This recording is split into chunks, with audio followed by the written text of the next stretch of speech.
Alright guys, it's late February here in Alabama and we're starting to approach that springtime spawning period, and everybody knows that spinnerbaits work really well this time of year. And what I like to do is start off using a bleeding shad pattern white spinnerbait. And as the spawn progresses, I'll swap more over to a bluegill pattern.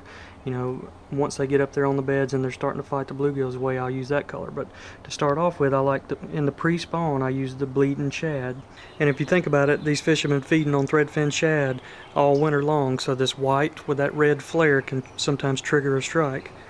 And what I like to do is use a split tail trailer, and I'll dye the tips of it red. I'll use JJ's Magic and just get the tip, you know, just enough to get the tip of it where it'll flare out and add a little extra red color. And that's one modification I like to make. And I'll also use red trailer hooks, and I'll show you how I set it up here.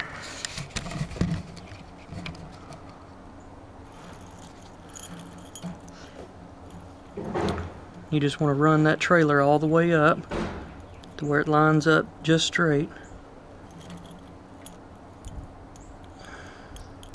like that, and then you want to add your trailer hook after that.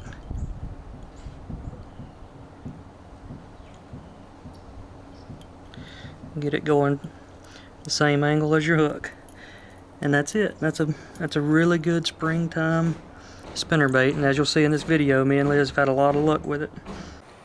Alright guys, a quick look at our Humminbird to show us what we're looking for in the springtime. You want to see these small little circles that kind of look like a little crater, and the bigger they are, those are the bass beds, and then the small ones that are all piled in here together, those are the brim and bluegill beds. But this will kind of show you the areas that the fish are using for spawning flats, and kind of let you key in on the areas that you need to be fishing in the springtime.